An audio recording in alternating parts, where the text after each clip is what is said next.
Today, I'm going to talk about self-acceptance with regard to gender, as many young people today are affected by the idea of changing genders or gender fluidity. YouTube would probably not accept this video if I used the S word. I trust that the viewer understands.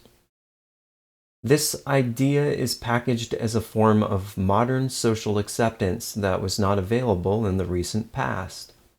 It is currently very popular, so that many young people I meet, more than in any previous generation, identify themselves as something other than the gender they were born with. As this generation grows up, it is hard to say how many people will change their minds. But this is an important topic for our times. The reason why I feel like I should speak about this is because of the irreversible harm that such an idea can cause in the life of those affected.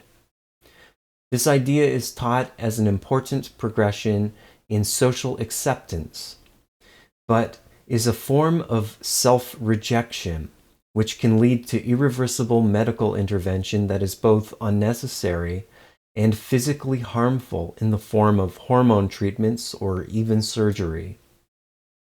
True self-acceptance is both healthy and easy to understand. If you truly love men, you would be happy to be a man and accept yourself as you were born. If you truly love women, you would be happy to be a woman and accept yourself as you were born. The truth is simple and easy to bear. When you reject yourself, you have no choice but to try and change yourself and others' perceptions of you. This can be good if you're trying to change a behavior that is bad. But behavior is not the underlying cause of gender. Gender is not a birth defect, so there is no need to fix it. By rejecting your own gender, you will inevitably come into conflict with both yourself and others. Because in order to change your gender, you have to change yourself, or at the very least, how others behave around you. This leads to both internal and external conflict, which leads to depression, anxiety, and can ultimately lead to physical harm to your body. These are the fruits of rejection. This next section of the video is called the details. Now, the truth is, absolutely no one needs to hear the details, because we all know how this works in practice. But to be thorough, I will nonetheless explain some of the details. Gender has been sold as an idea divorced from its biological foundation. There is nothing wrong with a girl who does not care for the color pink, or a man who wishes to express his feelings. Some social ideas of gender truly have flexibility. This reality has been used as a weapon to say that all ideation of gender is divorced from its biological reality, which is itself a logical fallacy. Gender fluidity requires gender to be real and absolute in order to function as an idea. In other words, in order to feel like a man in a woman's body, or vice versa, or any shade in between, there has to be a such thing as a man or a woman in the first place. In order to support the idea that you are not what you were born as, social restrictions and controls are necessary, which will inevitably lead to conflict. Those who identify as a different gender realize that to be fully at peace in the world, all of humanity would need to change its perception of them to be in line with their chosen gender. And if that's not possible, then at the very least, humanity would have to change what they say about that person to fit that person's gender preference. Neither of these expectations are realistically possible. And because of that, it puts a heavy burden on that person, and some burden on those around them.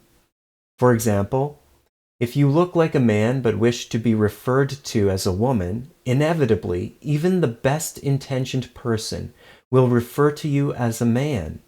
And you, being human, despite your best effort to be understanding, that not everyone will know how you identify, will inevitably slip and become upset by this, changing how you receive the other person. The only solution, if you don't accept the gender you were born as, is to either alter yourself so that you pass as a different gender, or to change how all of society interacts with you, both of which are an extreme burden to lay on yourself, and also will inevitably lead to conflict. It may be simple and everyone knows these things, but I think it might be important to say plainly the obvious conflicts that this can and will lead to. The first, to alter yourself, can lead to physical harm in the form of hormone treatment or surgery. Yet, even without such physical harm, if you pass as another gender, but don't tell people right away what you really are, it will lead to someone who is attracted to you being deceived or betrayed, whether they express it or not, whether you knew about it or not. There is no such thing as a world where somebody out there is not going to be attracted to you. If you pass and do tell everyone what you really were born as, in one way or another, soon after you meet them, this completely undermines the purpose of all the work you put into passing, and puts a burden on you not to forget this important aspect of meeting someone. If you don't pass, you will have to accept that not everyone will refer to you as the gender you desire, whether they do this intentionally or not. And you, being human and imperfect, will inevitably be hurt, and your feelings about that person will be altered negatively, whether they intended to hurt you or not, thus harming your relationships. This can be perhaps especially true if someone has known you for a long time as one gender and now must adjust how they behave around you, since, being human, adjustment takes time. Even if they fully accept the idea, they will now have the burden of altering themselves when interacting with you. And the same is true for any other gender identity that is not apparent. After all, it is an identity. If you didn't wish to be identified as something other than what you appear, then there would be no conflict. If you did think of yourself as something you were not born as inside, but never told anyone, or changed yourself outwardly, no one would know. And then what would be the point? It would not be an identity, since identification is for others with regards to self, and there is no need to identify yourself to yourself, since you yourself are yourself. This is the error of identity politics. It seeks to turn something like gender into a profession or behavior, instead of what it is, a physical reality. It is a categorical error. Being a doctor, for example, is a set of behaviors and a profession, something you profess, not something that you physically are. People are not born with lab coats on, but people are born as male and female. Identifying as a gender you were not born as necessitates a profession of some kind, or else it would be apparently disingenuous to yourself. Pretend, for example, a man thought that he was really a house cat. Wouldn't he act in such a way that people would know? If he didn't act like an actual house cat, then it would be obvious that he knew that, for real, he was not a house cat. Which is exactly what is happening in the world today. By rejecting the reality of what you are, there is a need to enforce that rejection on others in order for there to be no cognitive dissonance between how you wish to perceive yourself and the reality of your situation. In other words, by forcing others to reject you as you are forcing others to, well, reject you. Then that hurt you feel at being rejected is used by others who believe or propagate the lie as justification for the false ideology that in order to be accepted, others must change for you. For real, you are already de facto accepted as male or female, since it is something you are born as, and you don't have to change anything at all. The lie being told is that you are rejected because you are different, but the reality is you are tricked into forcing others to reject you as what you are born as.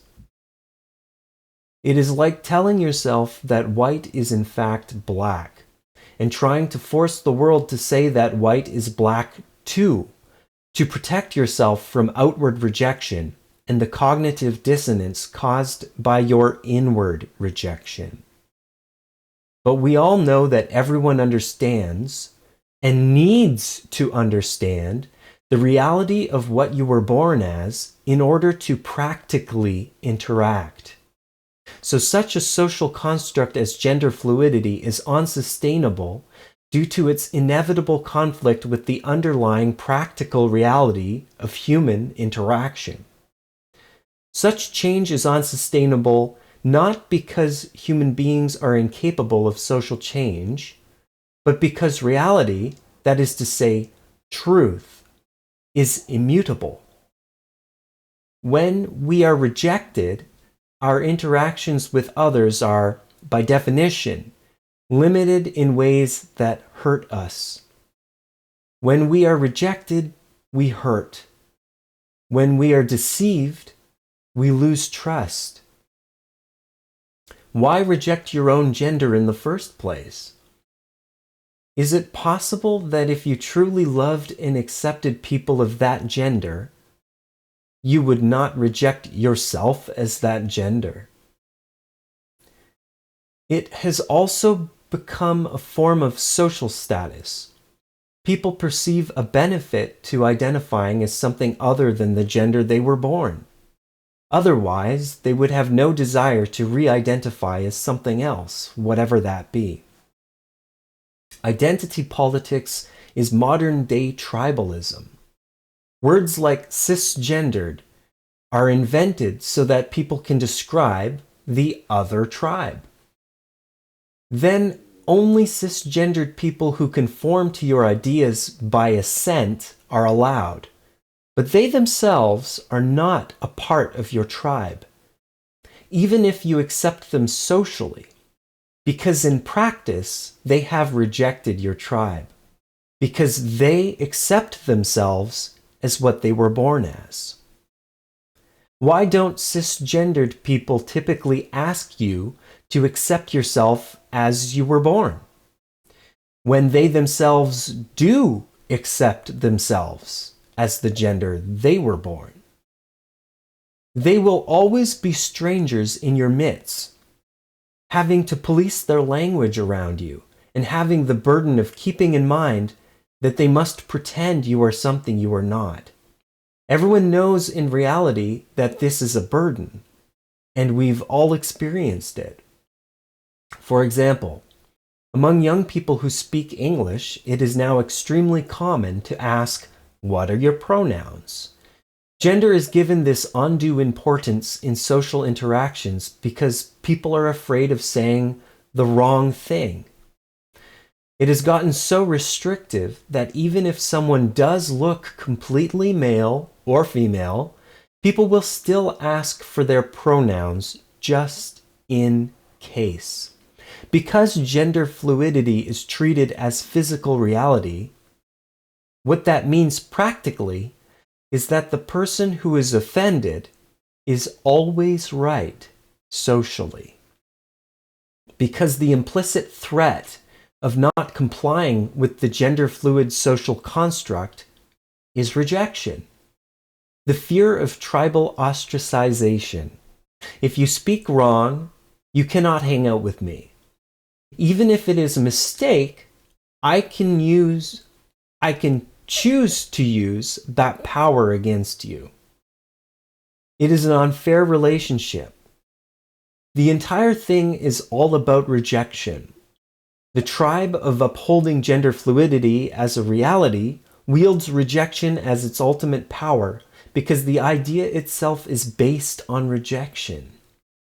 People rejecting themselves as what they were born as, forcing or asking others to reject them as what they were born as, and rejecting those who do not assent to rejecting them as what they were born as, and the power to reject those who say the wrong things, even if they do support rejecting the person as what they were born as, which is a pressure on that person to lie through contradicting their actions with their words, in the case that they are someone who accepts their own native gender, but is expected to reject yours, causing them to be a hypocrite, that is to say, to lie for you.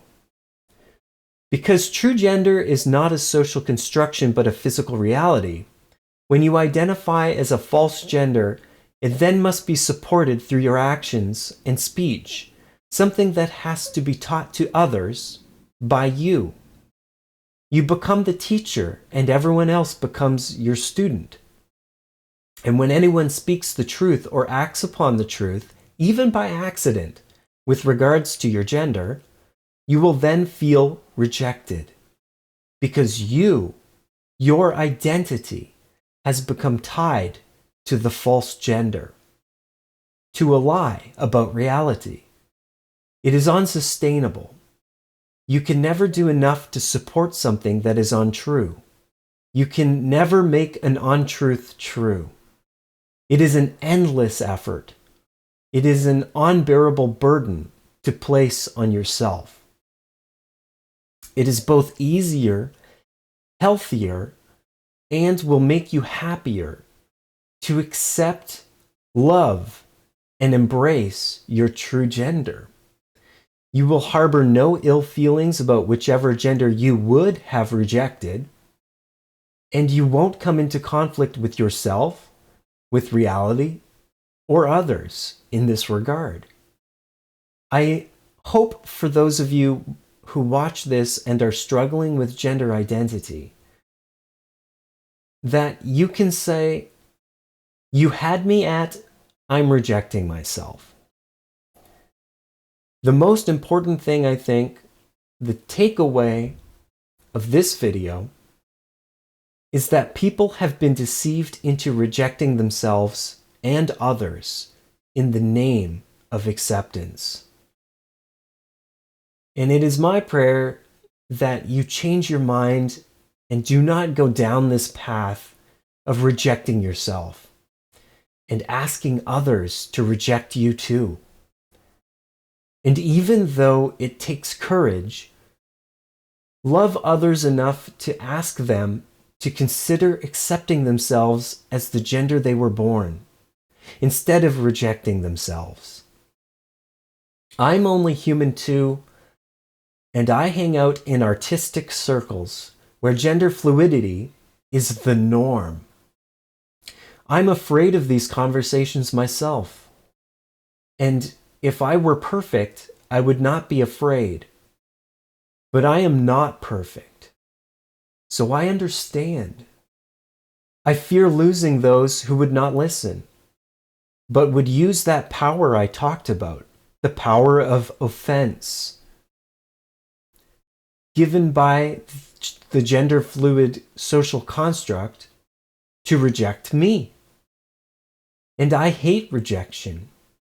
It hurts me deeply, as it does all people. I am convinced that enough people watch this video, I will be hated without a cause. Yet, if you know the truth and are not brave enough to tell those who are hurt by this lie, you can perhaps gather enough courage to show them this video. Thank you for your kind patience and listening.